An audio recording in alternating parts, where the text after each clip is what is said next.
ਕੀ ਤੁਹਾਨੂੰ ਪਤਾ ਹੈ ਆਸਟ੍ਰੇਲੀਆ ਵਰਲਡ ਕਲਾਸ ਐਜੂਕੇਸ਼ਨ ਦੇ ਨਾਲ ਸਟੂਡੈਂਟਸ ਨੂੰ ਦਿੰਦਾ ਹੈ 35% ਤੱਕ ਸਕਾਲਰਸ਼ਿਪ ਅਮਾਉਂਟ ਜੋ ਤੁਹਾਨੂੰ ਬਚਾਉਂਦਾ ਹੈਗਾ 5 ਲੱਖ ਰੁਪਏ ਮਿਨੀਮਮ ਸਾਲਾਨਾ। ਤਾਂ ਆਸਟ੍ਰੇਲੀਆ ਵਿੱਚ ਅਪਲਾਈ ਕਰਨ ਲਈ ESS ਗਲੋਬਲ ਦੀ ਐਕਸਪਰਟ ਟੀਮ ਨੂੰ ਹੁਣੇ ਕੰਟੈਕਟ ਕਰੋ 90419 90419।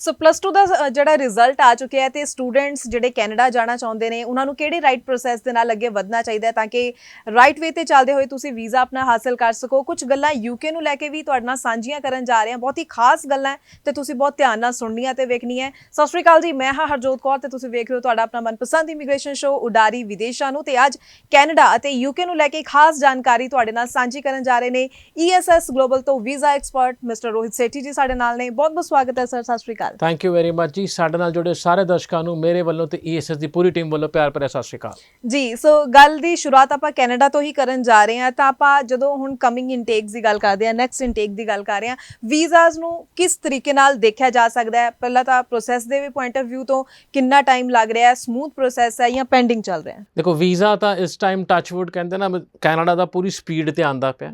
ਐਟਲੀਸਟ ਆਪਣੀ ਪ੍ਰੋਫਾਈਲ ਜਿਹੜੀਆਂ ਲੱਗੀਆਂ ਸੀ 3 ਵਾਰ ਰਿਫਿਊਜ਼ ਹੋਈਆਂ ਸੀਗੀਆਂ ਉਹਨਾਂ ਦੇ ਵੀਜ਼ੇ ਵੀ ਮਤਲਬ 2019 ਰਿਪੀਟ ਹੋ ਰਿਹਾ ਕਿਤੇ ਨਾ ਕਿਤੇ। ਜਿਸ ਹਿਸਾਬ ਨਾਲ ਵੀਜ਼ਾ ਆ ਰਿਹਾ ਤੇ ਸਪੀਡ ਬਹੁਤ ਜ਼ਿਆਦਾ ਤੇਜ਼ੀ ਨਾਲ ਹੈਗੀ ਹੈ। ਆਲਮੋਸਟ 30 ਤੋਂ 40 ਦਿਨਾਂ ਦੇ ਵਿੱਚ every file is getting N outcome.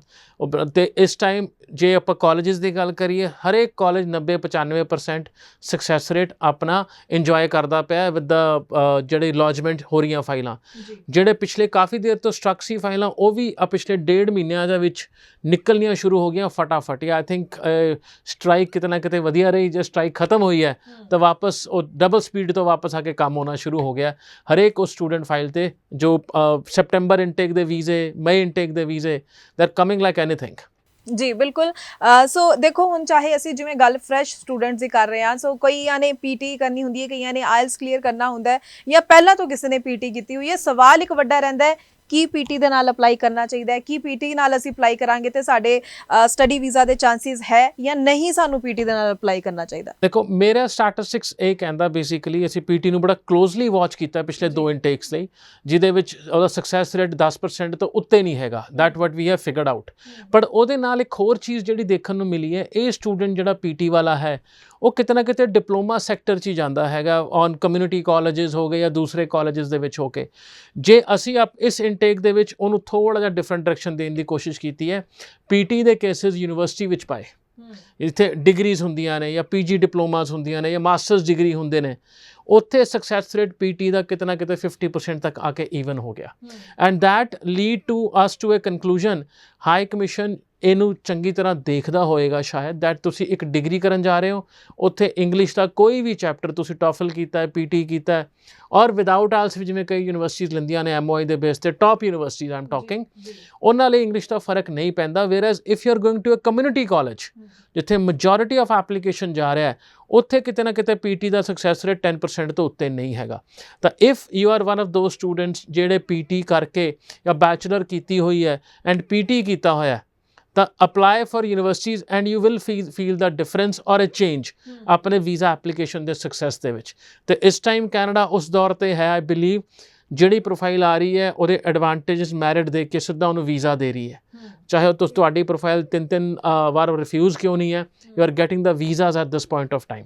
ਜੀ ਬਿਲਕੁਲ। ਤੇ ਜਿਹੜੇ ਹੁਣ ਸਟੂਡੈਂਟਸ ਹੈ ਫਿਲਹਾਲ +2 ਤੋਂ ਬਾਅਦ PT ਵਿੱਚ ਜਾ ਰਹੇ ਨੇ IELTS, ਉਹਨਾਂ ਨੂੰ ਤੁਸੀਂ ਕੀ ਸੁਜੈਸਟ ਇੱਥੇ ਕਰੋਗੇ ਚੰਗੇ ਰਿਜ਼ਲਟ ਲਈ? ਮੈਨੂੰ ਲੱਗਦਾ ਸਟੂਡੈਂਟ ਨਾ ਇੱਕ ਸਟੈਪ ਅੱਗੇ ਸੋਚਣਾ ਸ਼ੁਰੂ ਹੋ ਗਿਆ ਕਿਉਂਕਿ ਜਿਵੇਂ ਸ਼ੁੱਕਰਵਾਰ ਨੂੰ ਰਿਜ਼ਲਟ ਆਇਆ ਸਵੇਰੇ ਤੋਂ ਫੋਨ ਵੱਜਣਾ ਸ਼ੁਰੂ ਹੋਇਆ, ਭਾਜੀ ਮੇਰੇ 65% ਨੰਬਰ ਆ ਗਏ, IELTS 6 ਬੈਂਡ ਵੀ ਆ ਗਏ ਕਿਉਂਕਿ ਉਹ ਸ਼ੁੱਕਰਵਾਰ ਨੂੰ ਹੀ IELTS ਦਾ ਰਿਜ਼ਲਟ ਵੀ ਆਇਆ ਸੀ ਪਿਛਲੇ ਲੋਟ ਦਾ ਤੇ 12ਵੀਂ ਦਾ ਰਿਜ਼ਲਟ ਵੀ ਆਇਆ ਸੀਗਾ। ਤੇ ਸਟੂਡੈਂਟ ਅੱਜ ਜ਼ਿਆਦਾ ਤਿਆਰ ਹੈ ਸੈਪਟੈਂਬਰ ਇਨਟੇਕ ਵਾਸਤੇ। ਬਹੁਤ ਸਾਰੇ ਇੰਸਟੀਚਿਊਟ ਦੇ ਵਿੱਚ ਸੀਟਾਂ ਪਈਆਂ ਨੇ ਅਪਕਮਿੰਗ ਇਨਟੇਕ ਲਈ ਜਿੱਥੇ ਤੁਸੀਂ ਅਪਲਾਈ ਕਰ ਸਕਦੇ ਹੋ। ਸਟੂਡੈਂਟ ਨੂੰ ਆਪਣੇ ਆਪ ਨਾਲ ਬਸ ਓਪਨ ਹੋਣ ਦੀ ਲੋੜ ਹੈ। ਓਪਨ ਤੋਂ ਮੇਰਾ ਮਤਲਬ ਹੈ ਲੋਕੇਸ਼ਨ ਆਪਣੀ ਪ੍ਰੈਫਰੈਂਸ ਛੱਡੋ, ਰਿਸ਼ਤੇਦਾਰੀ ਛੱਡੋ। ਮੇਰੇ ਚਾਚੇ ਮਾਮੇ ਨੇ ਕੰਮ ਉੱਥੇ ਲੱਭਿਆ, ਉਹਨੂੰ ਛੱਡਣਾ ਪੈਣਾ ਕਿਉਂਕਿ ਵੀਜ਼ਾ ਤੁਹਾਡਾ ਕੋਰਸ ਤੇ ਆਉਣਾ ਹੈ। ਇੱਕੋ ਚੀਜ਼ ਬਾਰ-ਬਾਰ, ਵੀਜ਼ਾ ਤੁਹਾਡਾ ਕੋਰਸ ਤੇ ਆਉਣਾ ਹੈ। ਜਿਹੜੇ 3 ਵਾਰ ਵੀਜ਼ਾ ਰਿਜੈਕਟ ਕਰਾ ਕੇ ਸਟੂਡੈਂਟ ਆਉਂਦਾ ਨਾ ਉਹ ਇੱਕੋ ਗੱਲ ਕਹਿੰਦਾ, ਭਾਜੀ ਮੇਰਾ ਵੀਜ਼ਾ ਹੋ ਜਾਊਗਾ ਕਿ ਨਹੀਂ ਹੋਊਗਾ। ਬਸ ਹੁਣ ਮੈਂ ਸਾਰੀਆਂ ਪ੍ਰੈਫਰੈਂਸ ਛੱਡਤੀਆਂ, ਕੋਈ ਦੋਸਤ ਨਹੀਂ, ਕੋਈ ਮਿੱਤਰ ਨਹੀਂ, ਕੋਈ ਚਾਚਾ ਜੀ ਮਾਮਾ ਜੀ ਨਹੀਂ, ਕਿਉਂਕਿ ਮੈਨੂੰ ਪਤਾ ਜਦ ਮੇਰਾ ਵੀਜ਼ਾ ਨਹੀਂ ਲੱਗਿਆ ਉਹਨਾਂ ਨੇ ਵਾਪਸ ਨਹੀਂ ਆਉਣਾ, ਮੈਂ ਇੱਥੋਂ ਪਹੁੰਚਣਾ।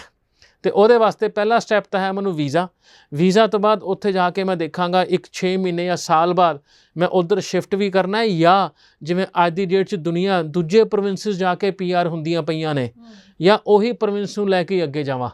ਤਾਂ ਅੱਜ ਆਪਣੇ ਕੋਰਸ ਸਿਲੈਕਸ਼ਨ ਦੇ ਉੱਤੇ ਮੈਜੋਰਿਟੀ ਟਾਈਮ ਇਨਵੈਸਟ ਕਰੋ, ਆਪਣੇ ਕੰਸਲਟੈਂਟ ਨੂੰ ਜਾਂ ਆਪਣੇ ਇੰਟਰਨੈਟ ਦੇ ਉੱਤੇ ਕੋਰਸ ਮੋਡਿਊਲਸ ਆਪਣੇ ਸਬਜੈਕਟ ਜਿਹੜੇ ਪੜ੍ਹੇ ਹੈ ਉਹਦੇ ਨਾਲ ਰਿਲੇਸ਼ਨਸ਼ਿਪ ਬਣਾਉਣ ਦੀ ਕੋਸ਼ਿਸ਼ ਕਰੋ। ਵੀਜ਼ਾ ਤੁਹਾਡਾ ਯੂ ਵਿਲ ਹੈਵ 90 ਜਿਵੇਂ ਮੈਂ ਕਿਹਾ 90+% ਸਕਸੈਸ ਹਰ ਇੰਸਟੀਟਿਊਟ ਇੰਜੋਏ ਕਰ ਰਿਹਾ ਅੱਜ ਦੀ ਡੇਟ ਦੇ ਵਿੱਚ, and you will be one of those student in September intake. ਜੀ, ਸੋ ਸੈਪਟੈਂਬਰ ਇਨਟੇਕ ਜਿਵੇਂ ਕਿ ਮੇਜਰ ਇਨਟੇਕ ਜ਼ਰੂਰ ਮੰਨਿਆ ਜਾਂਦਾ ਹੈ ਕੈਨੇਡਾ ਵਿੱਚ, ਅਸੀਂ ਰਸ਼ ਵੀ ਬਹੁਤ ਸਾਰਾ ਦੇਖ ਰਹੇ ਹਾਂ। ਸੋ ਜਿਹੜੇ ਸਟੂਡੈਂਟਸ ਨੂੰ ਤੁਸੀਂ ਕੀ ਕਹਿਣਾ ਚਾਹੋਗੇ, ਕਦੋਂ ਤੱਕ ਲਾਸਟ ਟੂ ਲਾਸਟ ਉਹਨਾਂ ਨੂੰ ਅਪਲਾਈ ਕਰ ਦੇਣਾ ਚਾਹੀਦਾ ਹੈ? ਦੇਖੋ ਹਾਈ ਕਮਿਸ਼ਨ ਨੂੰ ਬੇਸਿਕਲੀ ਤੁਸੀਂ ਜਿਵੇਂ ਅਸੀਂ ਸੈਪਟੈਂਬਰ ਇਨਟੇਕ ਦੀ ਡੈਡਲਾਈਨ 1 ਅਗਸਤ ਲੈ ਕੇ ਚੱਲਦੇ ਹਾਂ ਐਜ਼ ਅ ਕੰਸਲਟੈਂਟ ਆਪਣੇ ਦਿਮਾਗ ਦੇ ਵਿੱਚ, but I will recommend June end ਤੱਕ ਜੋ ਫਾਈਲ ਚਲੇਗੀ that will be the last slot for September intake.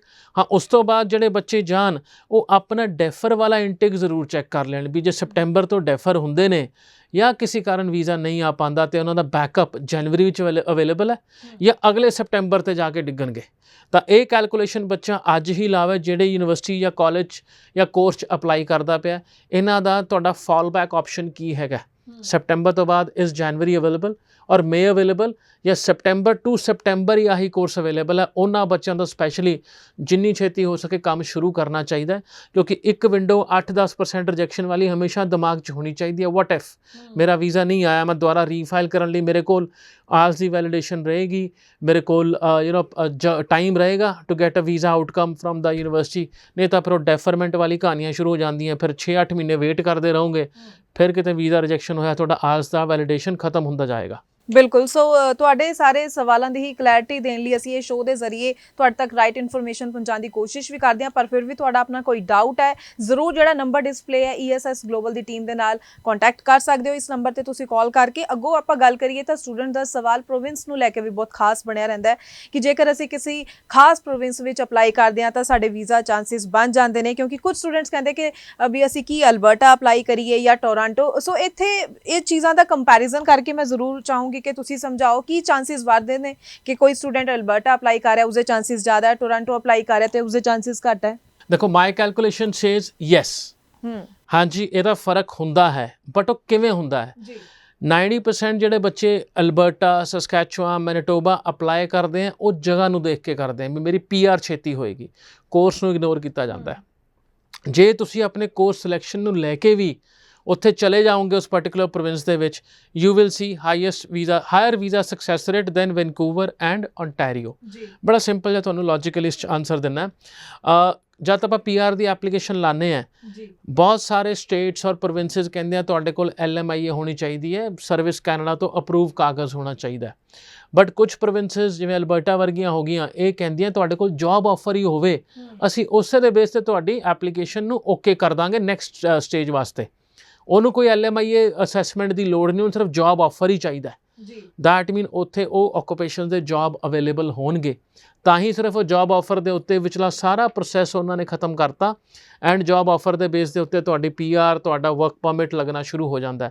ਹੁਣ ਇਮੈਜਿਨ ਕਰੋ ਇਹੋ ਜਿਹਾ ਬੱਚਾ ਜੇ ਉਹੀ ਕੋਰਸ ਵਿੱਚ ਜਾ ਰਿਹਾ ਜਿਹੜੀ ਉੱਥੇ ਇੰਡਸਟਰੀ ਹੈਗੀ ਹੈ, ਤਾਂ ਉਹਨੂੰ ਜੌਬ ਆਫਰ ਤਾਂ ਮਿਲਣਾ ਪਲੱਸ ਉਹ ਕੋਰਸ ਉਹਦੇ ਬੈਕਗਰਾਊਂਡ ਨੂੰ ਜੇ ਕੰਪਲੀਮੈਂਟ ਕਰੇਗਾ ਤਾਂ ਡੈਫੀਨੇਟਲੀ ਉਹਨੂੰ ਉਸੇ ਪ੍ਰੋਵਿੰਸ 'ਚ ਜਾਣਾ ਚਾਹੀਦਾ। ਰਾਦਰ ਪਹਿਲਾਂ ਓਨਟਾਰੀਓ ਜਾਵੇ, ਉੱਥੇ ਪੜ੍ਹਾਈ ਕਰੇ, ਪਾਰਟ ਟਾਈਮ ਜੌਬ ਦਾ ਕੰਪੀਟੀਸ਼ਨ ਲਵੇ, ਫਿਰ ਅੱਗੇ ਕਿਤੇ ਨਾ ਕਿਤੇ ਓਨਟਾਰੀਓ ਦੂਜੇ ਪਾਸੇ ਸ਼ਿਫਟ ਹੋਵੇ ਵੀ ਉੱਥੇ PR ਸੌਖੀ ਮਿਲਦੀ, ਮੈਂ ਉੱਥੇ ਸ਼ਿਫਟ ਹੋ ਜਾ। ਤੁਸੀਂ ਪਹਿਲੀ ਗੋ ਤੋਂ ਹੀ ਇੱਧਰ ਕਰ ਸਕਦੇ ਹੋ। ਜੇ ਐਕਚੁਅਲ ਤੁਹਾਡਾ ਕੋਰਸ ਅਵੇਲੇਬਿਲਿਟੀ ਉੱਥੇ ਮਿਲ ਜਾਂਦੀ ਹੈ ਤਾਂ ਡੈਫੀਨੇਟਲੀ ਗੋ ਫॉर ਇਟ। ਜੀ ਬਿਲਕੁਲ, ਰਿਫਿਊਜ਼ਲ ਕੇਸਿਸ ਦੀ ਵੀ ਇੱਥੇ ਗੱਲ ਕਰਨੀ ਬਹੁਤ ਜ਼ਰੂਰੀ ਬਣ ਜਾਂਦੀ, ਕਿਉਂਕਿ ਬਹੁਤ ਸਾਰੇ ਸਟੂਡੈਂਟਸ ਜਿਹੜੇ ਰਿਫਿਊਜ਼ਲ ਫੇਸ ਕਰ ਚੁੱਕੇ ਹੁੰਦੇ, ਉਹਨਾਂ ਲਈ ਇੱਕ ਬਹੁਤ ਹੋਪ ਰਹਿੰਦੀ ਹੈ ਕਿ ਸਾਨੂੰ ਕੈਨੇਡਾ ਦਾ ਸਟੱਡੀ ਵੀਜ਼ਾ ਮਿਲ ਜਾਏ। ਸੋ ਕਿਵੇਂ ਅਪਲਾਈ ਕਰਨਾ ਚਾਹੀਦਾ ਤਾਂ ਕਿ ਰਿਫਿਊਜ਼ਲ ਤੋਂ ਬਾਅਦ ਜਦੋਂ ਰੀ ਅਪਲਾਈ ਕਰਨ ਤਾਂ ਉਹਨਾਂ ਦਾ ਸਟੱਡੀ ਵੀਜ਼ਾ ਲੱਗਣ ਦੇ ਚਾਂਸਿਸ ਵਧੇ ਰਹਿਣ? ਦੇਖੋ ਆਪਣਾ SOP, ਆਪਣਾ study plan should be that document ਜਿਹੜਾ ਤੁਹਾਡੇ ਅੰਦਰ ਰੂਹ 'ਚ ਬਸਿਆ ਹੋਣਾ ਚਾਹੀਦਾ ਬੇਸਿਕਲੀ, ਕਿਉਂਕਿ ਵਿੱਚ ਨੂੰ ਇੰਟਰਵਿਊ ਲਈ ਵੀ ਜਾਗ ਜਾਂਦੇ ਆ ਕਈ ਵਾਰ, ਤਾਂ ਇੰਟਰਵਿਊ ਦੇ ਵਿੱਚ they will ask you simple questions, but ਜੇ SOP ਦੇ ਮੈਚ ਨਹੀਂ ਹੁੰਦਾ ਤਾਂ ਕਿਤੇ ਨਾ ਕਿਤੇ ਇੱਕ ਰੀਜ਼ਨ ਦਿੰਦੇ ਆਪਾਂ ਵੀਜ਼ਾ ਆਫਿਸਰ ਨੂੰ ਐਪਲੀਕੇਸ਼ਨ ਨੂੰ ਰਿਜੈਕਟ ਕਰਨ ਦਾ। ਜੇ ਸਟੂਡੈਂਟ ਦਾ 3-4 ਵਾਰ ਵੀਜ਼ਾ ਰਿਫਿਊਜ਼ ਹੈ, ਜਿਵੇਂ ਪਹਿਲਾਂ ਦੱਸਿਆ ਉਹਦਾ ਕਹਿੰਦਾ ਭਾਜੀ ਨੂੰ ਵੀਜ਼ਾ ਹੀ ਦਵਾ ਦਿਓ, ਹੁਣ ਬਾਕੀ ਗੱਲਾਂ ਛੱਡ ਦਿੰਦੇ ਹਾਂ, ਇਕੱਲਾ ਵੀਜ਼ੇ ਦੀ ਗੱਲ ਕਰਦੇ ਹਾਂ, ਕੋਈ ਇੰਨੀ ਆਪਸ਼ਨਸ ਨਹੀਂ ਹੈਗੀਆਂ ਮੇਰੇ ਦਿਮਾਗ ਦੇ ਵਿੱਚ। ਬਟ ਉਹ ਆਪਣੀ ਇੰਗੇਜਮੈਂਟ ਵੀ ਛੱਡ ਦਿੰਦਾ ਪੂਰੇ ਪ੍ਰੋਸੈਸ ਦੇ ਵਿੱਚ ਵੀ ਓਕੇ SOP ਤਾਂ ਪੜ੍ਹਾਂ, ਕਿਹੜੀ ਯੂਨੀਵਰਸਿਟੀ ਜਾ ਰਿਹਾ, ਜਿਵੇਂ ਪਿਛਲੇ ਇੱਕ ਏਜੰਟ ਨੇ ਮੇਰੇ ਤੋਂ 10,000 ਰੁਪਇਆ ਲਿੱਤਾ ਇਹ ਕਰਨ ਦਾ, ਅਗਲੇ ਨੇ ਮੇਰੇ ਤੋਂ 20,000 ਲਿੱਤਾ, ਦੂਜੀ 30,000 ਲਿੱਤਾ ਐਪਲੀਕੇਸ਼ਨ ਲਾਉਣ ਦਾ, ਉਹ ਤਾਂ ਕਮਾ ਗਿਆ ਪਰ ਮੇਰੀ ਫੀਸਾਂ ਭਰਾਈ ਗਏ। ਪਹਿਲੇ ਨੇ ਕਿਹਾ ਇੱਥੇ ਚੱਲ ਜਾ, ਦੂਜੇ ਨੇ ਕਿਹਾ ਯੂਨੀਵਰਸਿਟੀ ਚੱਲ ਜਾ, ਤੀਜੇ ਨੇ ਕਿਹਾ ਫਿਰ ਕਾਲਜ ਆ ਜਾ, ਹਰੇਕ ਨੇ ਕੋਰਸ 'ਚ ਨੁਕਸ ਕੱਢਿਆ। ਉਹ ਸਟੂਡੈਂਟ ਨੂੰ ਆਪਣੀ ਅਕਲਮੰਦੀ ਆਪ ਵਰਤਣੀ ਪੈਣੀ ਹੈ ਵੀ ਚੌਥਾ ਬੰਦਾ ਜਾਂ ਪੰਜਵਾਂ ਬੰਦਾ ਕੀ ਕਹਿੰਦਾ ਪਿਆ, ਕਿ ਉਹਦਾ ਮਕਸਦ ਵੀ ਸਿਰਫ 10-20,000 ਰੁਪਏ ਲੈ ਕੇ ਆਪਣੀ ਜੇਬ 'ਚ ਪਾ ਕੇ ਤੁਹਾਡੀ ਐਪਲੀਕੇਸ਼ਨ ਨਾਲ ਐਕਸਪੈਰੀਮੈਂਟ ਕਰਨ ਦਾ, ਜਾਂ ਐਕਚੁਅਲ ਦੇ ਵਿੱਚ ਉਹਦੀ ਕਮਿਟਮੈਂਟ ਆ ਜਾਂਦੀ ਹੈ ਤੁਹਾਡੇ ਨਾਲ ਵੀ ਜਿੰਨਾ ਤੂੰ ਡੈਸਪਰੇਟ ਹੈ ਵੀਜ਼ੇ ਵਾਸਤੇ, ਮੈਂ ਉਹ ਚੀਜ਼ ਡਿਲੀਵਰ ਕਰਨ ਦੀ ਪੂਰੀ ਕੋਸ਼ਿਸ਼ ਕਰਾਂਗਾ ਤੇ ਫਿਰ ਦੇਖਾਂਗਾ ਫੀਸ ਕਿੰਨੀ ਚਾਰਜ ਕਰਨੀ ਹੈ। ਤਾਂ ਇਹ ਸਟੂਡੈਂਟ ਦੀ logically engagement course plus consultant ਦੀ ਸਿਲੈਕਸ਼ਨ ਦੇ ਉੱਤੇ ਜ਼ਰੂਰ ਜਾਣੀ ਚਾਹੀਦੀ ਹੈ ਰਿਫਿਊਜ਼ਲ ਕੇਸਿਸ ਦੇ ਵਿੱਚ। ਜੀ ਬਿਲਕੁਲ, ਆਈ ਹੋਪ ਕਿ ਸਟੂਡੈਂਟ ਜ਼ਰੂਰ ਇਹਨਾਂ ਚੀਜ਼ਾਂ ਨੂੰ ਸਮਝ ਪਾ ਰਹੇ ਨੇ। ਸਗੋਂ ਸਵਾਲ UK ਨੂੰ ਲੈ ਕੇ ਵੀ ਜ਼ਰੂਰ ਕਰਨਾ ਚਾਹੂੰਗੀ। ਆਪਾਂ ਫਿਲਹਾਲ ਮਈ ਮਹੀਨੇ ਵਿੱਚ ਬੈਠੇ ਹਾਂ, ਮਈ ਮਹੀਨੇ ਵਿੱਚ ਆ, ਤਾਂ ਇੱਥੋਂ ਸੈਪਟੈਂਬਰ ਇਨਟੇਕ ਨੂੰ ਕਿਸ ਤਰੀਕੇ ਨਾਲ ਦੇਖਿਆ ਜਾਣਾ ਚਾਹੀਦਾ ਹੈ? ਕਿਉਂਕਿ ਸਟੂਡੈਂਟ ਜਿਵੇਂ ਆਪਾਂ ਕੈਨੇਡਾ ਵਿੱਚ ਵੀ ਗੱਲ ਕਰੀਏ ਫਾਈਲਿੰਗ ਬਹੁਤ ਜ਼ਿਆਦਾ ਹੈ, UK ਵਿੱਚ ਵੀ ਫਾਈਲਿੰਗ ਬਹੁਤ ਜ਼ਿਆਦਾ ਹੋ ਰਹੀ ਹੈ। Well 2 words for that, very busy. September intake UK ਦਾ ਬਹੁਤ ਜ਼ਿਆਦਾ ਬਿਜ਼ੀ ਹੈ, ਬਹੁਤ ਤੇਜ਼ੀ ਦੇ ਨਾਲ ਸਪੀਡ ਪਕੜਦਾ ਪਿਆ।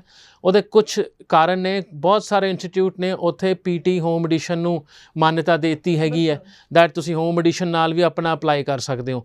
ਤਾਂ ਉਹਦੇ ਕਰਕੇ UK ਜੋ ਕਿਤੇ ਕੈਨੇਡਾ ਤੋਂ ਰਿਫਿਊਜ਼ ਹੋ ਚੁੱਕਿਆ, ਹਿੰਮਤ ਹਾਰ ਚੁੱਕਿਆ, ਜਾਂ ਆਸਟ੍ਰੇਲੀਆ ਤੋਂ ਰਿਜੈਕਟ ਹੋ ਚੁੱਕਿਆ, ਉਹ ਕਹਿੰਦਾ ਫਟਾਫਟ UK ਵਾਲੇ ਪਾਸੇ ਜਾਈਏ ਤਾਂ ਕਿ ਸੈਪਟੈਂਬਰ ਇਨਟੇਕ ਮਿਸ ਨਾ ਹੋਵੇ। ਕਿਉਂਕਿ ਨਾ ਆਸਟ੍ਰੇਲੀਆ ਦੇ ਨਾਲ ਜਾਂ ਕੈਨੇਡਾ ਦੇ ਨਾਲ ਬੜਾ ਵਧੀਆ ਇਹਨਾਂ ਦਾ ਤਾਲਮੇਲ ਹੁੰਦਾ। ਜੇ ਤੁਸੀਂ ਕੈਨੇਡਾ ਮਈ ਰਿਫਿਊਜ਼ ਹੈ ਜਾਂ ਆਸਟ੍ਰੇਲੀਆ ਜੁਲਾਈ ਕਿਸੇ ਕਾਰਨ ਮਿਸ ਹੁੰਦਾ ਪਿਆ ਤਾਂ UK ਸੈਪਟੈਂਬਰ ਇਨਟੇਕ ਬਿਲਕੁਲ ਫਿੱਟ ਪੈਂਦਾ ਹੈਗਾ, ਟਾਈਮ ਨਹੀਂ ਵੇਸਟ ਹੁੰਦਾ ਕਹਿਣ ਦਾ ਮਤਲਬ। ਤਾਂ ਉਸ ਤਰੀਕੇ ਨਾਲ UK we are expecting very busy intake, very busy intake, specially Birmingham ਵਾਲੀ ਸਾਈਡ ਐਂਡ ਲੰਡਨ ਵਾਲੀ ਸਾਈਡ, ਜਿੱਥੇ ਬਹੁਤ ਸਾਰੇ ਇੰਸਟੀਚਿਊਟ ਨੇ ਆਪਣੀ ਡੈਡਲਾਈਨ ਕੈਸ਼ ਦੀਆਂ ਦੇਣੀਆਂ ਹੋਣੀ ਸ਼ੁਰੂ ਕਰਤੀਆਂ ਨੇ ਲੋਟ 1 ਦੀਆਂ। ਲੋਟ 1 ਮਤਲਬ ਜਿਨ੍ਹਾਂ ਕੋਲ ਅੱਜ ਆਫਰ ਲੈਟਰ ਹੈਗਾ, ਫਿਰ ਐਪਲੀਕੇਸ਼ਨ ਖੋਲਣਗੇ ਦੁਬਾਰਾ, ਫਿਰ ਉਹਦਾ ਕੈਸ਼ 2 ਦਾ ਡੈਡਲਾਈਨ ਆਏਗਾ। ਬਟ ਅਗੇਨ ਜੇ ਤੁਸੀਂ UK ਪਲਾਨ ਕਰਦੇ ਪਏ ਹੋ, ਐਟਲੀਸਟ 2 to 3 ਯੂਨੀਵਰਸਿਟੀਜ਼ ਦੇ ਵਿੱਚ ਆਪਣਾ ਆਫਰ, 2 to 3 ਯੂਨੀਵਰਸਿਟੀਜ਼ ਦੇ ਵਿੱਚ ਆਪਣਾ ਪੂਰਾ ਇੰਟਰਵਿਊ ਦੇਵੋ। ਉਤੋਂ ਅਪਰੂਵਲ 3 ਤੋਂ ਆ ਗਿਆ, ਜਿੱਥੇ ਮਰਜ਼ੀ ਫੀਸ ਭਰੋ ਤੁਹਾਡੀ ਇੱਛਾ, 2 ਤੋਂ ਆਇਆ ਜਿੱਥੇ ਮਰਜ਼ੀ ਜਾਓ, 1 ਆਇਆ ਉਹਨਾਂ ਦੀ ਇੱਛਾ, ਇੱਥੇ ਫੀਸ ਭਰੀ ਜਾਣੀ ਹੈ, ਸਿੰਪਲ ਹੈ। But at least September intake miss ਨਹੀਂ ਹੋਏਗਾ ਤੁਹਾਡਾ। ਜੀ ਬਿਲਕੁਲ। ਤੇ ਸਾਡੇ ਕੋਲ ਕੁਝ ਸਟੂਡੈਂਟਸ ਦੇ ਸਵਾਲ ਵੀ ਆਏ ਨੇ ICAS ਬਾਰੇ, ਸੋ ਮੈਨੂੰ ਉਹ ਚੀਜ਼ ਇੰਨੀ ਕਲੀਅਰ ਨਹੀਂ ਹੋਈ, ਤਾਂ ਮੈਂ ਜ਼ਰੂਰ ਚਾਹੂੰਗੀ ਕਿ ਤੁਹਾਡੇ ਤੋਂ ਹੀ ਇਹ ਕਲੀਅਰ ਕੀਤਾ ਜਾਏ ਤਾਂ ਕਿ ਬਾਕੀ ਸਟੂਡੈਂਟਸ ਵੀ ਇਸ ਨੂੰ ਜ਼ਰੂਰ ਸਮਝ ਸਕਣ ਕਿ ਆਖਿਰ ICAS ਕੀ ਹੈ। ਆਪਾਂ ਬਹੁਤ ਸਾਰੇ ਆਫਰ ਲੈਟਰਸ ਦੇਖੇ ਹੋਣਗੇ, ਆਪਾਂ ਨੂੰ ਦੇਸੀ ਭਾਸ਼ਾ 'ਚ ਕਹਿ ਦਿੰਦੇ ਹਾਂ ਡਿਪਲੋਮਾ ਟੂ ਡਿਗਰੀ, ਔਰ ਈਅਰ 1 ਇੱਥੇ ਹੈ ਤੇ ਈਅਰ 2 ਐਂਡ 3 ਉਸ ਯੂਨੀਵਰਸਿਟੀ ਦੇ ਵਿੱਚ ਹੈ। ਹੁਣ ਕਈ ਜਗ੍ਹਾ ਤਾਂ ICAS ਆਉਂਦਾ, ਦੈਟ ਇਜ਼ ਇੰਟੀਗ੍ਰੇਟਿਡ ਕੈਸ। 2 ਅਲੱਗ-ਅਲੱਗ ਇੰਸਟੀਟਿਊਸ਼ਨ ਹੁੰਦੇ ਨੇ। ਜੋ ਤੁਹਾਨੂੰ ਈਅਰ 1 ਕਰਾਉਂਦਾ ਉਹ ਅਲੱਗ ਇੰਸਟੀਟਿਊਸ਼ਨ ਹੈ, ਕਾਲਜ ਹੋਏਗਾ ਬੇਸਿਕਲੀ। ਜਿਹੜਾ ਈਅਰ 2 ਤੇ 3 ਕਰਾਉਂਦਾ ਉਹਨਾਂ ਦੀ ਪਾਰਟਨਰ ਯੂਨੀਵਰਸਿਟੀ ਹੋਏਗੀ। ਹੁਣ ਜੇ ਤੁਸੀਂ ਉਹ ਸਟੂਡੈਂਟ ਦੇ ਵਿੱਚੋਂ ਜਿਨ੍ਹਾਂ ਕੋਲ ਆਫਰ ਹੈਗੇ ਇਹੋ ਜਿਹੇ 2 ਪਾਰਟਸ ਦੇ ਵਿੱਚ, ਫਸਟ ਈਅਰ ਦਾ ਵੱਖਰਾ, ਸੈਕੰਡ ਥਰਡ ਈਅਰ ਦਾ ਵੱਖਰਾ, ਤੇ ਸੈਕੰਡ ਈਅਰ ਦੇ ਵਿੱਚ ਜਾਣ ਲਈ ਸ਼ਰਤ ਲਿਖੀ ਹੋਈ ਹੈ ਕਿ ਤੁਹਾਡੇ ਕੋਲ ਇੰਨਾ GPA ਸਕੋਰ ਹੋਣਾ ਚਾਹੀਦਾ ਹੈ ਉਸ ਫਸਟ ਈਅਰ ਦੇ ਵਿੱਚ ਜੋ ਤੁਸੀਂ UK ਕਰੋਗੇ। ਮੇਕ ਸ਼ੋਰ ਤੁਹਾਡੇ ਕੋਲ ICAS ਹੋਵੇ। ICAS ਅਗੇਨ ਜਿਵੇਂ ਕਿ ਇੰਟੀਗ੍ਰੇਟਿਡ ਕੈਸ, ਪੂਰਾ ਕੈਸ ਹੈ ਡਿਪਲੋਮਾ ਡਿਗਰੀ ਵਾਲਾ 3 ਸਾਲ ਦੇ ਕੋਰਸ ਦਾ। ਔਰ ਜੇ ਪ੍ਰੀ ਮਾਸਟਰਸ ਕਰਨ ਚੱਲੇ ਹੋ ਤਾਂ ਪ੍ਰੀ ਮਾਸਟਰਸ ਪਲੱਸ ਮਾਸਟਰਸ ਦਾ ਪੂਰਾ 1.5 ਸਾਲ ਦਾ ICAS ਹੈ। ਜੇ ਤੁਹਾਡਾ ICAS ਨਹੀਂ ਹੁੰਦਾ ਤਾਂ ਇਹ ਧਿਆਨ ਰੱਖਣਾ ਤੁਹਾਡਾ ਵੀਜ਼ਾ ਸਿਰਫ 1 ਸਾਲ ਦਾ ਲੱਗੇਗਾ, ਜਿਹੜਾ ਈਅਰ 1 ਹੈ। ਹੁਣ ਉਹਦੇ ਵਿੱਚ ਤੁਸੀਂ ਕੰਮ ਵੀ ਸਿਰਫ 10 ਘੰਟੇ ਕਰ ਪਾਓਗੇ, 20 ਘੰਟੇ ਦਾ ਪ੍ਰੋਵੀਜ਼ਨ ਨਹੀਂ ਰਹੇਗਾ। ਵੀਜ਼ਾ ਅਪਲਾਈ ਕਰਨ ਲਈ 90% ਇੰਸਟੀਚਿਊਟ ਕਹਿੰਦੇ ਆ UK ਤੋਂ ਬਾਹਰ ਜਾ ਕੇ ਅਪਲਾਈ ਕਰੋ। ਜਦ ਤੁਸੀਂ ਈਅਰ 1 ਪਾਸ ਕਰੋਗੇ, ਈਅਰ 2 ਦਾ ਵੀਜ਼ਾ ਅਪਲਾਈ ਕਰਨ ਲਈ ਤੁਹਾਨੂੰ UK ਛੱਡਣਾ ਪਏਗਾ। ਤੁਸੀਂ ਵਾਪਸ ਆਓਗੇ, ਵਾਪਸ ਆ ਕੇ ਇੱਥੋਂ ਦੁਬਾਰਾ ਐਪਲੀਕੇਸ਼ਨ ਲਾਓਗੇ year 2 and year 3 the. Again ਇਹ ਸਟੂਡੈਂਟ ਨੂੰ ਬਾਅਦ 'ਚ ਪਤਾ ਲੱਗਦਾ ਜਦੋਂ ਉਹਦਾ ਵੀਜ਼ਾ ਆ ਜਾਂਦਾ ਹੈ, ਕੋਈ ਦੱਸਦਾ ਨਹੀਂ ਹੈਗਾ। ਆਪਣੇ ਕਾਰਨ ਹੋ ਸਕਦੇ ਆ ਹਰੇਕ ਦੇ। ਉਹ ਬੱਚਾ ਆਫਰ ਲੈਟਰ ਪਹਿਲੀ ਸਟੇਜ ਤੇ ਪੜ੍ਹ ਕੇ ਹੀ ਦੇਖ ਸਕਦਾ ਕੀ ਮੇਰਾ ICAS ਆਏਗਾ ਜਾਂ ਨਹੀਂ ਆਏਗਾ। ਇਹ ICAS ਵਰਡ ਨੂੰ ਆਪਣੇ ਫੋਨ ਦੇ ਵਿੱਚ, ਆਪਣੇ ਨੋਟਬੁੱਕ ਦੇ ਵਿੱਚ ਲਿਖ ਲਵੋ। ਜੇ ਤੁਹਾਡਾ ਵੀ ਇਹੋ ਜਿਹਾ ਆਫਰ ਹੈ, ਅੱਜ ਹੀ ਆਪਣੇ ਕੰਸਲਟੈਂਟ ਨੂੰ ਪੁੱਛੋ ਭਾਜੀ ICAS ਆਏਗਾ ਜਾਂ ਇਕੱਲਾ ਪਹਿਲੇ ਸਾਲ ਦਾ ਕੈਸ਼ ਆਏਗਾ। ਪਹਿਲੇ ਸਾਲ ਦਾ cash I don't promote myself, ਕਿਉਂਕਿ UK ਅੱਜ ਦੀ ਡੇਟ ਦੇ ਵਿੱਚ ਐਜੂਕੇਸ਼ਨ ਓਪਰਚੁਨਿਟੀ ਬਹੁਤ ਚੀਜ਼ਾਂ ਨੇ, ਉਹਨੂੰ ਮਿਲਾ ਕੇ ਜੋ ਤੁਸੀਂ ਸੋਚੋਗੇ ਤਾਂ ਉਹਦੇ ਵਿੱਚ 3 ਸਾਲ ਦਾ ਵੀਜ਼ਾ ਜਿੰਨੀ ਜਿੰਨਾ ਇੱਕੋ ਵਾਰ ਮਿਲੇ ਉਨਾ ਵਧੀਆ, ਬਾਰ-ਬਾਰ ਉਹ ਪ੍ਰੋਸੈਸ ਪੈਣ ਦੀ ਲੋੜ ਨਹੀਂ ਪੈਣੀ ਚਾਹੀਦੀ ਤੁਹਾਨੂੰ। ਬਿਲਕੁਲ। ਤਾਂ ਫਿਰ ਇਸ ਦੇ ਅਕੋਰਡਿੰਗਲੀ ਤੁਸੀਂ ਸਟੂਡੈਂਟਸ ਨੂੰ ਕੀ ਕਹਿਣਾ ਚਾਹੋਗੇ ਕਿ ਸਟੂਡੈਂਟਸ ਨੂੰ ਸਿੰਗਲ ਕੈਸ ਇੰਸਟੀਚਿਊਟਸ ਵਿੱਚ ਅਪਲਾਈ ਕਰਨਾ ਚਾਹੀਦਾ? ਪਰ ਇਸ ਦੇ ਕਿਉਂਕਿ ਫਾਇਦੇ ਤੇ ਨੁਕਸਾਨ ਹਰ ਇੱਕ ਸਟੂਡੈਂਟ ਜ਼ਰੂਰ ਜਾਣਨਾ ਚਾਹੁੰਦਾ ਹੈ, ਉਹਨਾਂ ਦੇ ਪੇਰੈਂਟਸ ਵੀ ਸ਼ੋਅ ਨਾ ਬੰਦੇ ਨੇ, ਉਹ ਵੀ ਜ਼ਰੂਰ ਜਾਣਨਾ ਚਾਹੁੰਦੇ ਨੇ। ਕਾਫੀ ਚੀਜ਼ਾਂ ਤੁਸੀਂ ਕਲੀਅਰ ਕਰ ਦਿੱਤੀਆਂ ਹਾਲਾਂਕਿ, ਪਰ ਫਿਰ ਵੀ ਹੋਰ ਡਿਟੇਲ 'ਚ ਇਸ ਦੇ ਫਾਇਦੇ ਨੁਕਸਾਨ ਬਾਰੇ ਵੀ ਜਾਣਨਾ ਚਾਹਾਂਗੇ। ਦੇਖੋ, ਪਿਛਲੇ ਕੁਐਸਚਨ 'ਚ ਮੈਂ ਇਹ ਕਿਹਾ ਸੀ ਯੂਕੇ ਓਪਰਚੁਨਿਟੀ ਵੀ ਹੈ ਤੇ ਕੁਆਲਿਟੀ ਐਜੂਕੇਸ਼ਨ ਵੀ ਹੈ। ਹੁਣ ਯੂਕੇ ਨੂੰ ਓਪਰਚੁਨਿਟੀ ਉਹ ਸਟੂਡੈਂਟ ਲੈਂਦੇ ਨੇ ਜੋ ਕਹਿੰਦੇ ਹੈ ਮੇਰਾ ਵੀਜ਼ਾ 100% ਲੱਗ ਜਾਵੇ, ਕਿਉਂਕਿ ਯੂਕੇ ਦਾ ਸਕਸੈਸ ਆਲਮੋਸਟ 100% ਹੈ। ਕੈਸ਼ ਆ ਗਿਆ ਤਾਂ ਅਸੀਂ ਵੀਜ਼ਾ ਹੀ ਸਮਝਦੇ ਹਾਂ ਉਸ ਨੂੰ। ਹੁਣ ਜਿਹੜਾ ਬੱਚਾ ਉੱਥੇ ਸਿਰਫ ਪਹੁੰਚਣ ਦੀ ਗੱਲ ਕਰਦਾ ਪਿਆ, ਉਹਦੇ ਆਪਣੇ ਦਿਮਾਗ 'ਚ ਕਹਾਣੀਆਂ ਕੁਝ ਹੋਰ ਹੈ, ਉਹਦੇ ਵਾਸਤੇ ਤਾਂ ਸਾਲ ਹੋਵੇ ਜਾਂ 3 ਸਾਲ ਹੋਵੇ ਕੋਈ ਫਰਕ ਨਹੀਂ ਪੈਂਦਾ, ਉਹਨਾਂ ਵਾਸਤੇ ਓਕੇ ਹੈ। ਪਰ ਜਿਹੜਾ ਐਕਚੁਅਲ ਦੇ ਵਿੱਚ ਬੱਚਾ ਆਪਣੇ ਪੇਰੈਂਟਸ ਦੇ ਦਮ 'ਤੇ, ਪੈਸੇ 'ਤੇ ਆਪਣਾ ਟਾਈਮ ਲਾ ਕੇ ਜਾ ਰਿਹਾ ਹੈ ਤੇ ਉਹਦਾ ਉੱਥੇ ਅੱਗੇ ਕੋਈ ਪਲੈਨਿੰਗ ਨਹੀਂ ਦਿਮਾਗ 'ਚ ਇਸ ਟਾਈਮ ਉਹਦੇ ਹੈਗੀ, ਤਾਂ ਉਹਦੇ ਵਾਸਤੇ ICAS ਹੀ ਫਿੱਟ ਹੈ, ਕਿਉਂਕਿ ਉਹ 3 ਸਾਲ ਦਾ ਟਾਈਮ ਐਂਡ ਪ੍ਰੋਵੀਜ਼ਨ ਦਿੰਦਾ ਪੂਰੇ ਪ੍ਰੋਸੈਸ ਨੂੰ ਫੋਲੋ ਕਰਕੇ ਅਗਲੇ ਸਟੈਪ 'ਤੇ ਜਾਣ ਦਾ। ਹੁਣ ਅਗੇਨ ਤੁਸੀਂ ਓਪਰਚੁਨਿਟਿਸਟ ਹੋ ਤਾਂ ਕੈਸ਼ ਮਿਲਿਆ, ਪਤਾ ਸਟੂਡੈਂਟ ਵੀਜ਼ਾ ਹੀ ਮਿਲੇ, ਉਹੀ ਬਹੁਤ ਹੈ। ਜੇ ਲੱਗਦੇ ਹੋ ਪੂਰੀ ਪਲੈਨਿੰਗ ਨਾਲ ਤੇ ਆਪਣੇ ਉਸ ਹਿਸਾਬ ਨਾਲ ਚੱਲਣਾ ਚਾਹੁੰਦੇ ਹੋ ਲਾਈਫ, ਜਾਂ ਯੂਕੇ ਦਾ ਵੀਜ਼ਾ ਮੇਰੇ ਕੰਟਰੋਲ 'ਚ ਰਵੇ ਤਾਂ 3 ਸਾਲ ਦਾ ਵੀਜ਼ਾ।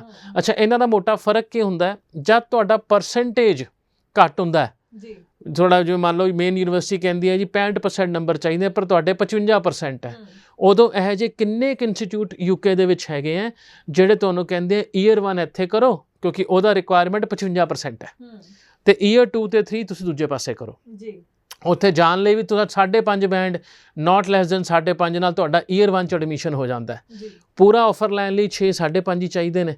ਉਹ ਬੱਚਾ ਕਹਿੰਦਾ 5.5 ਓਵਰਆਲ ਤੇ ਈ 'ਚ ਹੈਗੇ ਆ, ਨੰਬਰ ਵੀ 58% ਹੈ, ਉਹਨੂੰ ICAS ਜਾਂ ਉਹਦਾ ਸਿਸਟਮ ਸਮਝ ਨਹੀਂ ਆਉਂਦਾ, ਉਹ ਸਿਰਫ ਇੱਕ ਵਾਲੇ ਪਾਸੇ ਹੋ ਜਾਂਦਾ, ਮੈਨੂੰ ਆਫਰ ਆ ਗਿਆ, ਕੈਸ਼ ਆ ਗਿਆ, ਬੱਲੇ ਬੱਲੇ। ਪਰ ਉਹਦਾ ਇੰਪੈਕਟ ਆਫਟਰ ਦਾ ਕੈਸ਼, ਆਫਟਰ ਦਾ ਵੀਜ਼ਾ ਲੱਗਦਾ। ਜਦੋਂ ਵੀਜ਼ਾ ਦੇਖਦਾ 3 ਮਹੀਨੇ ਦਾ ਓਕੇ ਹੈ ਜੀ, ਕਿਉਂਕਿ ਸਭ ਨੂੰ 3 ਮਹੀਨੇ ਦਾ ਮਿਲਦਾ ਹੈ। ਉੱਥੇ ਜਾ ਕੇ ਜਦ ਉਹ ਆਪਣਾ ਬਾਇਓਮੈਟ੍ਰਿਕ ਕਲੈਕਟ ਕਰਦਾ, ਉੱਥੇ ਦੇਖਦਾ ਸਾਲ ਦਾ ਵੀਜ਼ਾ, ਉਦੋਂ ਜਾ ਕੇ ਪਤਾ ਲੱਗਦਾ ਇੱਥੇ ਸਾਲ ਦਾ ਹੀ ਵੀਜ਼ਾ ਹੈ। ਫਿਰ ਉਹ ਕਾਲ ਕਰਦਾ ਆ ਕਿ ਮੇਰੇ ਨਾਲ ਹੋਇਆ, ਉਹ ਕਹਿੰਦਾ ਜੀ ਆਹ ਸਟੈਪ ਹੈ, ਹੁਣ ਤੁਸੀਂ ਕੋਈ ਨਹੀਂ ਸਾਲ ਪੜ੍ਹ ਕੇ ਆ ਜਾਓ, ਆਪਾਂ ਈਅਰ 2 ਦਾ ਵੀ ਅਪਲਾਈ ਕਰ ਦਾਂਗੇ। ਉਹ ਨਜਾਇਜ਼ ਇੱਕ ਰੋਲਰ ਕੋਸਟਰ ਬਣ ਗਿਆ ਨਾ, ਉੱਥੇ ਗਏ ਜਦ ਤੱਕ ਸੈੱਟ ਹੋਏ ਵਾਪਸ ਇੰਡੀਆ ਆਉਣਾ ਪੈ ਗਿਆ। ਇੱਥੋਂ ਆ ਕੇ ਵੀਜ਼ਾ ਅਪਲਾਈ ਕਰੋਗੇ ਫਿਰ 2-2.5 ਮਹੀਨੇ ਲਾ ਕੇ, ਤਦ ਤੱਕ ਸਾਰੀ ਸੈਟਿੰਗ ਹਿਲ ਜਾਂਦੀ ਹੈ ਉਸ ਪਰਟੀਕੂਲਰ ਕੰਟਰੀ ਦੇ ਵਿੱਚ। ਕੋਸ਼ਿਸ਼ ਕਰੋ ICAS ਵਾਲੇ ਇੰਸਟੀਚਿਊਟ 'ਚ ਹੀ ਜਾਓ। ਇਹ ਮੈਂ ਦੁਬਾਰਾ ਬੋਲਦਾ, pre masters leading to masters ਵਾਲੇ ਸਟੂਡੈਂਟ ਇਹਦਾ ਧਿਆਨ ਰੱਖਣ ਜਾਂ ਸਵਾਲ ਪੁੱਛਣ ਆਪਣੇ ਕੰਸਲਟੈਂਟ ਨੂੰ। ਐਂਡ ਜਿਹੜਾ year 1 leading two year 2 and 3 ਜਾਂਦੇ ਪਏ ਆ, ਇਹ ICAS ਦਾ ਮਕੈਨਿਜ਼ਮ ਉਹਨਾਂ ਵਾਸਤੇ ਹੈ। ਬਾਕੀ ਸਾਰੇ ਜਿਹੜੇ ਕੈਸ ਹੁੰਦੇ ਆ ਉਹ ਪ੍ਰੋਪਰਲੀ ਇੰਟੀਗ੍ਰੇਟਿਡ ਹੁੰਦੇ ਆ ਆਲਰੇਡੀ, ਕਿਉਂਕਿ ਡਿਗਰੀ ਦੇ ਆਉਂਦੇ ਆ ਪੂਰੇ ਜਾਂ ਮਾਸਟਰਸ ਦੇ ਆਉਂਦੇ ਆ ਪੂਰੇ। ਜੀ ਬਿਲਕੁਲ। ਸੋ ICAS ਨੂੰ ਲੈ ਕੇ ਤਾਂ ਤੁਸੀਂ ਬਹੁਤ ਕਲੈਰਿਟੀ ਸਟੂਡੈਂਟਸ ਨੂੰ ਦਿੱਤੀ ਹੀ ਹੈ, ਤੇ ਅੱਗੋਂ ATAS ਸਰਟੀਫਿਕੇਟ ਬਾਰੇ ਵੀ ਜ਼ਰੂਰ ਸਟੂਡੈਂਟਸ ਨੂੰ ਦੱਸੋ, ਤੇ UK ਸਟੱਡੀ ਵੀਜ਼ਾ ਤੇ ਕਿਸ ਤਰੀਕੇ ਨਾਲ ਅਸਰ ਪਾ ਸਕਦਾ ਹੈ? ਦੇਖੋ, ਇਹ ATAS ਇੱਕ ਸਰਟੀਫਿਕੇਸ਼ਨ ਹੈ, ਉਹ ਇੱਕ ਲਿਸਟ ਹੈਗੀ ਹੈ। ਜੇ ਤੁਸੀਂ ਕੁਝ ਸਪੈਸੀਫਿਕ ਪ੍ਰੋਗਰਾਮ ਵਾਸਤੇ ਜਾਣੇ ਪਏ ਹੋ, ਨੋਰਮਲੀ ਇੰਜੀਨੀਅਰਿੰਗ ਦੇ ਹੁੰਦੇ ਨੇ ਉਹ ਕੋਰਸਿਸ, ਤਾਂ ਤੁਹਾਡੀ ਵਨ ਆਫ ਦਾ ਰਿਕੁਆਇਰਮੈਂਟ ਹੈਗੀ ਹੈ ਆਫਰ ਲੈਟਰ ਦੇ ਉੱਤੇ ਔਰ ਯੂਨੀਵਰਸਿਟੀਜ਼ ਦੀ ਕੈਸ਼ ਇਸ਼ੂ ਕਰਨ ਤੋਂ ਪਹਿਲਾਂ ਦਾ ਤੁਹਾਡੇ ਕੋਲ ATAS ਸਰਟੀਫਿਕੇਟ ਹੋਣਾ ਚਾਹੀਦਾ। ਇਹਦੀ ਫੁੱਲ ਫਾਰਮ ਹੈ ਅਕੈਡਮਿਕ ਟੈਕਨੋਲੋਜੀ ਅਪਰੂਵਲ ਸਕੀਮ। ਤੁਹਾਨੂੰ UKVI ਦੀ ਵੈਬਸਾਈਟ ਤੇ ਪੂਰੀ ਡਿਟੇਲ ਇਹਦੀ ਮਿਲ ਜਾਏਗੀ। ਹੁਣ ਇਹਦੇ ਤੁਹਾਨੂੰ ਕਿਵੇਂ ਪਤਾ ਲੱਗੇਗਾ ATAS ਸਰਟੀਫਿਕੇਟ ਆਉਣਾ ਕਿ ਨਹੀਂ ਆਉਣਾ? ਇੱਕ ਕੁਐਸਚਨ ਕਿਵੇਂ ਆਉਂਦਾ, ਇੱਕ 10 ਦਿਨ ਪਹਿਲਾਂ somebody came to my office, offer ਆ ਗਿਆ, ਕਹਿੰਦਾ ਕੈਸ਼ ਨਹੀਂ ਆ ਪਾ ਰਿਹਾ, ਬਹੁਤ ਦੇਰ ਹੋ ਗਈ, 2 ਮਹੀਨੇ ਹੋ ਗਏ, ਮੇਰਾ ਮਈ ਇਨਟੇਕ ਵੀ ਕਢਾਤਾ ਇਹਨਾਂ ਨੇ, ਸਪਟੈਂਬਰ ਵਾਸਤੇ ਜਾਣਾ ਪਿਆ, ਕੈਸ਼ ਕਿਉਂ ਨਹੀਂ ਆ ਪਾ ਰਿਹਾ? ਯੂਨੀਵਰਸਿਟੀ ਦੇਖੀ, ਬੜੀ ਨਾਮੀ ਯੂਨੀਵਰਸਿਟੀ, ਵੀ ਉਹ ਕੈਸ਼ ਰੋਕਦੀ ਨਹੀਂ ਹੈ, ਫਟਾਫਟ ਕੱਢ ਦਿੰਦੀ ਹੈ। ਮੈਂ ਆਫਰ ਲੈਟਰ ਦੇਖਿਆ, ਉਹ 'ਚ ਲਿਖਿਆ ਹੋਇਆ ਇੱਕ ਕੋਡ ਹੁੰਦਾ JACS ਕੋਡ, JACS ਕੋਡ, ਤੇ ATAS ਸਰਟੀਫਿਕੇਟ ਰਿਕੁਆਇਰਡ ਯੈਸ। ਮੈਂ ਕਿਹਾ ATAS ਲੈ ਲਿਆ? ਕਹਿੰਦਾ ਉਹ ਕੀ ਹੁੰਦਾ ਭਾਜੀ? ਉੱਥੋਂ ਇਟ ਕਲਿਕਡ ਮੀ ਯਾਰ, ਇਹ ਸਟੂਡੈਂਟ ਆਫਰ ਪੜ੍ਹਦਾ ਨਹੀਂ ਹੈ, 10 ਲੱਖ ਰੁਪਏ ਦੀ ਫੀਸ ਭੇਜਤੀ ਯੂਨੀਵਰਸਿਟੀ ਨੂੰ ਬਗੈਰ ਆਫਰ ਪੜ੍ਹੇ ਹੋਏ। ਮਤਲਬ ਕਿੰਨਾ ਸੌਖਾ ਹੈਗਾ ਕਿਸੇ ਨੂੰ ਫੋਨ ਕਰਕੇ, ਭਾਈ ਤੁਹਾਡਾ ਆਫਰ ਆ ਗਿਆ, 10 ਲੱਖ ਰੁਪਏ ਫੀਸ ਜਮ੍ਹਾਂ ਕਰਾਓ, ਅੱਗੇ ਚੱਲੀਏ। ਤੇ ਬੱਚੇ ਨੇ ਬਗੈਰ ਪੜ੍ਹੇ ਹੋਏ 10 ਲੱਖ ਰੁਪਏ ਭੇਜਤਾ। ਇਹ ਫੇਥ ਹੈ ਕਿ ਬੇਵਕੂਫੀ ਹੈ? ਆਈ ਡੋਂਟ ਨੋ, ਕਿਉਂਕਿ ਤੁਹਾਡੀ ਚੀਜ਼ ਹੈ, ਤੁਸੀਂ ਉਹਨੂੰ ਚੀਜ਼ ਨੂੰ ਦੇਖਿਆ ਹੀ ਨਹੀਂ, ਆਪਣੀ ਚੀਜ਼ ਨੂੰ। 10 ਲੱਖ ਰੁਪਏ ਸਿਰਫ ਫੋਨ ਕਾਲ ਦੇ ਉੱਤੇ ਭੇਜਤਾ। ਅੱਜ ਫਿਰ ਉਹਨੂੰ ਕਿਹਾ, ਮੈਂ ਕਿਹਾ ATAS ਅਪਲਾਈ ਕਰੋ ਔਨਲਾਈਨ ਜਾ ਕੇ। ਉਹ ਅਪਲਾਈ ਕੀਤਾ, ਜੋ 6 ਮਹੀਨੇ ਵੈਲਿਡ ਹੁੰਦਾ, ਤਾਂ ਉਸ ਤੋਂ ਬਾਅਦ ਉਹਦਾ ਕੈਸ਼ ਦਾ ਕੰਮ ਅੱਗੇ ਸ਼ੁਰੂ ਹੋਣਾ। ਤੇ ਤੁਸੀਂ ਵੀ ਜੇ ਕੋਈ ਇੰਜੀਨੀਅਰਿੰਗ ਮਾਸਟਰਸ ਔਰ ਬੈਚਲਰ ਵਾਸਤੇ ਜਾਣੇ ਪਏ ਹੋ ਤੇ ਤੁਹਾਡੇ ਆਫਰ ਲੈਟਰ ਦੇ ਉੱਤੇ ATAS ਸਰਟੀਫਿਕੇਟ ਯੈਸ ਆ ਰਿਹਾ ਹੈ, ਤਾਂ ਪਲੀਜ਼ ਫੀਸ ਪੇ ਕਰਨ ਤੋਂ ਪਹਿਲਾਂ ਆਪਣਾ ਸਰਟੀਫਿਕੇਟ ਜ਼ਰੂਰ ਅਪਲਾਈ ਕਰ ਦੇਣਾ, ਨਹੀਂ ਤਾਂ ਤੁਸੀਂ ਵਾਪਸ ਉਹ 6 ਹਫ਼ਤੇ ਜਾਂ 4 ਹਫ਼ਤੇ ਉਹ ਗੇੜ 'ਚ ਘੁੰਮੋਗੇ, ਜਦ ਕੈਸ਼ ਆ ਨਹੀਂ ਰਿਹਾ ਫਰਸਟ੍ਰੇਸ਼ਨ ਹੋਈ ਜਾਏਗੀ। ATS ਅਪਲਾਈ ਕੀਤਾ, ਪਤਾ ਨਹੀਂ ਕਦ ਆਉਣਾ ਕਦ ਨਹੀਂ ਆਉਣਾ, ਤਾਂ ਉਹਨੂੰ ਸਟੈਪ ਬਾਏ ਸਟੈਪ ਲੈ ਕੇ ਚੱਲੋ। ਜਾਂ ਜਦ ਤੁਸੀਂ ਆਪਣੀ ਯੂਨੀਵਰਸਿਟੀ ਦੀ ਵੈਬਸਾਈਟ ਦੇਖਦੇ ਹੋ ਡਿਊਰਿੰਗ ਦਾ ਇੰਟਰਵਿਊ ਪ੍ਰੋਸੈਸ, ਉਦੋਂ ਦੇਖੋ ਕਿ ਤੁਹਾਨੂੰ ਸਰਟੀਫਿਕੇਟ ਚਾਹੀਦਾ ਕਿ ਨਹੀਂ ਚਾਹੀਦਾ, ਪਹਿਲੀ ਗੋ 'ਚ ਕਲੀਅਰ ਹੋ ਜਾਏਗਾ ਤੁਹਾਨੂੰ। Why you have to leave it for the last thing. ਬਿਲਕੁਲ ਸੋ ਇਹਨਾਂ ਗੱਲਾਂ ਦਾ ਤੁਸੀਂ ਬਿਲਕੁਲ ਧਿਆਨ ਬਹੁਤ ਰੱਖਣਾ ਹੈ। ਅਗਰ ਤੁਹਾਡੀ ਫਾਈਲ ਪ੍ਰੋਸੈਸ ਵਿੱਚ ਆਪਣੇ ਕੰਸਲਟੈਂਟ ਨੂੰ ਵੀ ਸਵਾਲ ਤੁਸੀਂ ਜ਼ਰੂਰ ਇਹਨਾਂ ਚੀਜ਼ਾਂ ਨੂੰ ਲੈ ਕੇ ਕਰ ਸਕਦੇ ਹੋ। ਸੋ ਜਦੋਂ ਆਪਾਂ UK ਦੀ ਗੱਲ ਕਰਦੇ ਹਾਂ, ਇੱਕ ਥਾਂ ਤੇ ਤਾਂ ਸਟੂਡੈਂਟਸ ਨੂੰ ਕੈਨੇਡਾ ਆਸਟ੍ਰੇਲੀਆ ਨਹੀਂ ਬਣਿਆ ਤਾਂ UK ਅਸੀਂ ਜਾ ਰਹੇ ਹਾਂ, ਪਰ ਕਿਵੇਂ ਦੇਖਣਾ ਚਾਹੀਦਾ UK ਨੂੰ ਕਿ ਸਟੱਡੀ ਵੀਜ਼ਾ ਲਈ ਇੱਕ ਚੰਗੀ ਓਪਰਚੁਨਿਟੀ ਜਾਂ ਫਿਰ ਕੁਆਲਿਟੀ ਐਜੂਕੇਸ਼ਨ ਦੇ ਲਈ ਇੱਕ ਚੰਗੀ ਥਾਂ? ਦੇਖੋ ਇਹ ਕੁਐਸਚਨ ਦਾ ਆਨਸਰ ਐਵੇਂ ਦੇਵਾਂਗਾ, ਕਈ ਵਾਰ ਸਾਨੂੰ ਲੋਕੀ ਪੁੱਛਦੇ ਆ ਭਾਈ ਤੁਸੀਂ ਕੰਮ ਕੀ ਕਰਦੇ ਹੋ, ਵੀਜ਼ਾ ਲਵਾਉਣ ਦਾ ਜ਼ਿੰਦਗੀ ਬਣਾਉਣ ਦਾ। ਮੈਂ ਕਿਹਾ ਬੰਦ ਦੀ ਜ਼ਿੰਦਗੀ ਹੈ, ਅਲਟੀਮੇਟਲੀ ਬੰਦ ਦੀ ਜ਼ਿੰਦਗੀ ਹੈ। ਹਾਂ, ਜੋ ਬੱਚਾ ਉਹ ਸਟੂਡੈਂਟ ਵੀਜ਼ੇ ਨੂੰ ਸਟੂਡੈਂਟ ਵੀਜ਼ੇ ਨਾਲ ਹੀ ਟਰੀਟ ਕਰਦਾ ਹੈ, ਦੈਟ ਮੀਨ ਪੜ੍ਹਾਈ ਕਰਕੇ ਠੀਕ ਠਾਕ ਜੌਬ ਲੈ ਕੇ PR ਹੋ ਜਾਂਦਾ, ਉਹ ਤਾਂ ਸ਼ਾਰਟਕਟ ਬਣ ਜਾਂਦਾ। ਹੁਣ ਜਿਹੜਾ ਕਹਿੰਦਾ ਪਹਿਲਾਂ ਮੈਨੂੰ ਵੀਜ਼ਾ ਦਿਓ ਬਾਅਦ 'ਚ ਦੇਖਦੇ ਆ ਇਹਨੂੰ ਓਪਰਚੁਨਿਟੀਜ਼ ਕਹਿ ਦਈਏ, ਤਾਂ ਉਹ ਬੰਦਾ ਕਹਿੰਦਾ ਨਹੀਂ ਜੀ ਪਹਿਲਾਂ ਤਾਂ ਵੀਜ਼ਾ ਹੀ ਆ ਗਿਆ ਮੇਰੇ ਕੋਲ, 3 ਮਹੀਨੇ ਦਾ ਵੀਜ਼ਾ ਹੀ ਬਸ ਮੇਰੇ ਲਈ ਬਹੁਤ ਹੈ। ਹਜੇ ਵੀ ਉਹ ਡਾਇਲੋਗ ਐਗਜ਼ਿਸਟ ਕਰਦੇ ਆ, ਜੋ ਬੜੀ ਹੈਰਾਨੀ ਦੀ ਗੱਲ ਹੈ।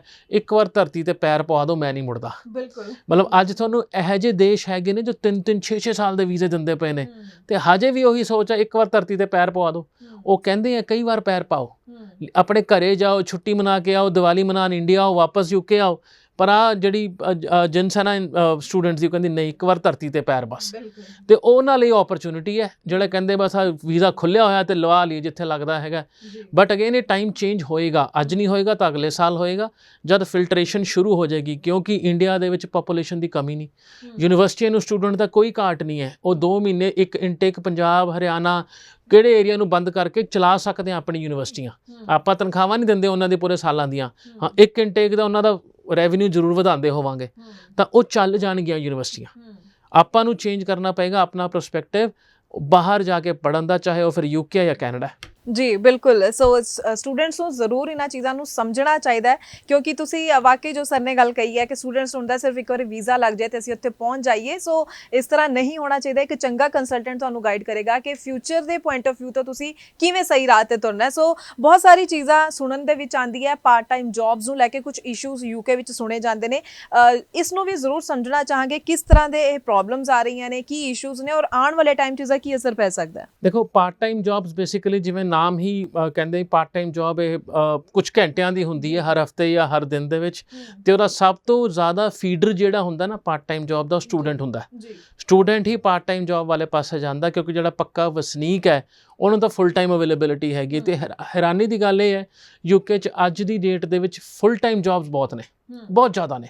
ਮਤਲਬ ਤੁਸੀਂ ਜੇ ਸਪਾਊਸ ਨਾਲ ਜਾਣੇ ਪਏ ਹੋ ਚਿੰਤਾ ਕਰਨ ਦੀ ਲੋੜ ਹੀ ਨਹੀਂ ਹੈਗੀ। ਬਟ ਪਾਰਟ ਟਾਈਮ ਜੌਬ ਦੇ ਵਿੱਚ ਕਿਤੇ ਨਾ ਕਿਤੇ ਕੰਸਰਨ ਆ ਰਿਹਾ ਤੁਹਾਡੇ ਫੈਕਟਰਸ, ਕਿਉਂਕਿ ਕੰਪੀਟੀਸ਼ਨ ਵੱਧ ਜਾਂਦਾ।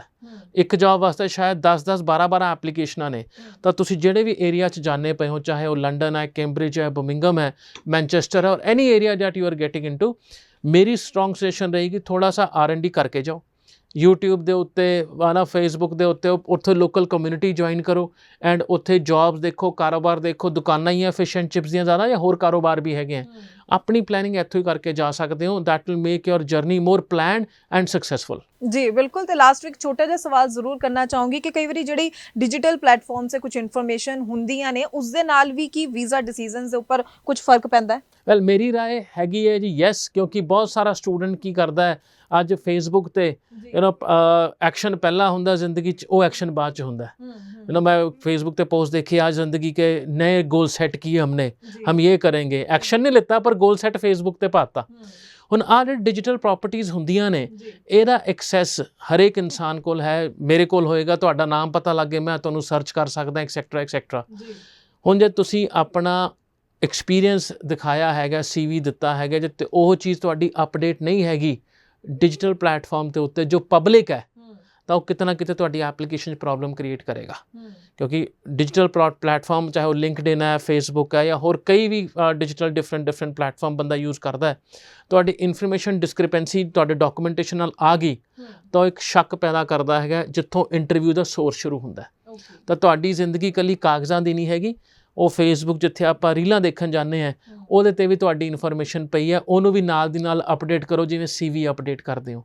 ਇਹਦਾ ਇੰਪੈਕਟ ਅੱਜ ਕੱਲ ਪਰਸੋਂ ਆਊਗਾ ਤਾਂ ਸਹੀ, ਕਿਸੇ ਦਿਨ ਵੀ ਆਵੇ, ਕਿਉਂਕਿ ਇਹ ਟਰੈਕ ਰਿਕਾਰਡ ਆ ਪੂਰੇ ਦਾ ਪੂਰਾ, ਮਿਟਦਾ ਨਹੀਂ ਹੈਗਾ।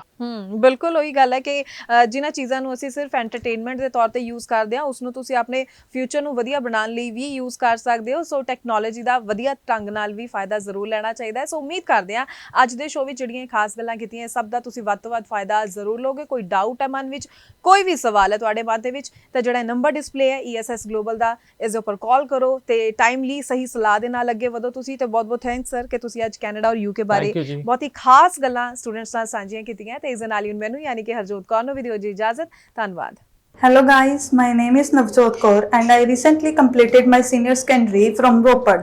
As I come here to ESS Global and recently I have 4 refusal from other agent, but Aman ma'am gave me a suggestion to lodge my file in ESS Chandigarh and I get a positive result.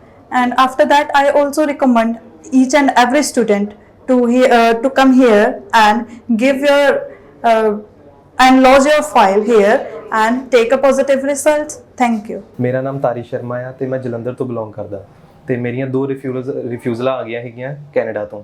ਤੇ ਉਸ ਤੋਂ ਬਾਅਦ ਮੇਰੇ ਦੋਸਤ ਨੇ ਮੈਨੂੰ recommend ਕੀਤਾ ਕਿ ਤੁਸੀਂ ESS ਗਲੋਬਲ ਆਓ ਤੇ ਮੈਂ ਤਾਂ ਕਰਕੇ ਆਇਆ ਇੱਥੇ। ਮੈਂ ਆਪਣੀ ਫਾਈਲ ਲਗਾਈ ਤੇ ਮੇਰਾ 2 ਮਹੀਨੇ ਵਿੱਚ ਵੀਜ਼ਾ ਆ ਗਿਆ ਤੇ ਮੈਂ ਬਹੁਤ ਖੁਸ਼ ਹਾਂ ਤੇ ਮੈਂ ਤੁਹਾਨੂੰ ਰეკਮੈਂਡ ਕਰਦਾ ਵਾਂ, ਤੁਸੀਂ ਦੇਖ ਸਕਦੇ ਹੋ ਮੇਰਾ ਵੀਜ਼ਾ ਆ ਗਿਆ ਵਾ ਤੇ ਮੈਂ ਤੁਹਾਨੂੰ ਰეკਮੈਂਡ ਕਰਦਾ ਤੁਸੀਂ ਆਓ। ਤੁਹਾਡਾ ਜੇ ਵੀਜ਼ਾ ਲਵਾਉਣਾ ਤੁਸੀਂ ਜਾਂ ਤੁਸੀਂ ਜੋ ਵੀ ਚਾਹੁੰਦੇ ਹੋ ਤਾਂ ਪੂਰਾ ਤੁਹਾਨੂੰ ਹੋਊਗਾ ਵਧੀਆ। ਹਾਂਜੀ, ਮੇਰਾ ਨਾਮ ਮਨਿੰਦਰ ਕੌਰ ਹੈ ਤੇ ਮੈਂ ਜਲੰਧਰ ਡਿਸਟ੍ਰਿਕਟ ਤੋਂ ਬਿਲੋਂਗ ਕਰਦੀ ਹਾਂ ਤੇ ਮੈਂ ਇਹਨਾਂ ਤੋਂ ਆਪਣਾ ਵੀਜ਼ਾ ਅਪਲਾਈ ਕੀਤਾ ਸੀਗਾ। ਮੇਰੀ ਪਹਿਲਾਂ ਰਿਫਿਊਜ਼ਲ ਹੋ ਚੁੱਕੀ ਸੀਗੀ ਤੇ ਵੈਨ ਆਈ ਰੀਅਪਲਾਈ ਥਰੂ ਦੈਮ ਤੇ ਮੇਰਾ ਹੁਣ ਵੀਜ਼ਾ ਆ ਚੁੱਕਿਆ ਹੈ ਤੇ ਵੀਜ਼ਾ ਪ੍ਰੋਸੈਸਿੰਗ ਬੜੀ ਫਾਸਟ ਸੀਗੀ ਤੇ ਆ ਦੇਖ ਸਕਦੇ ਹੋ ਤੁਸੀਂ ਮੇਰਾ ਵੀਜ਼ਾ। ਇਹਨਾਂ ਦੇ ਸਟਾਫ ਬੜਾ ਕੋਆਪਰੇਟਿਵ ਸੀਗਾ, ਸਪੈਸ਼ਲੀ ਮੇਰੇ ਜਿਹੜੇ ਮੈਨੂੰ ਗਾਈਡ ਕਰਦੇ ਸੀ time to time. Her name is Simran Kaur and she was like helping me a lot. So ਮੈਂ ਸਾਰਿਆਂ ਨੂੰ ਇਹੀ ਰეკਮੈਂਡ ਕਰੂੰਗੀ ਕਿ ਤੁਸੀਂ ਇੱਥੇ ਆਓ, ਆਪਣੀ ਸੁਜੈਸ਼ਨਸ ਲਓ ਇਹਨਾਂ ਤੋਂ, ਆਪਣਾ ਵੀਜ਼ਾ ਅਪਲਾਈ ਕਰੋ। Thank you. ਮੇਰਾ ਨਾਮ ਰਾਹੁਲ ਕਟੋਚ ਹੈ ਔਰ ਮੈਂ ਪਠਾਨਕੋਟ ਤੋਂ ਬਿਲੋਂਗ ਕਰਦਾ।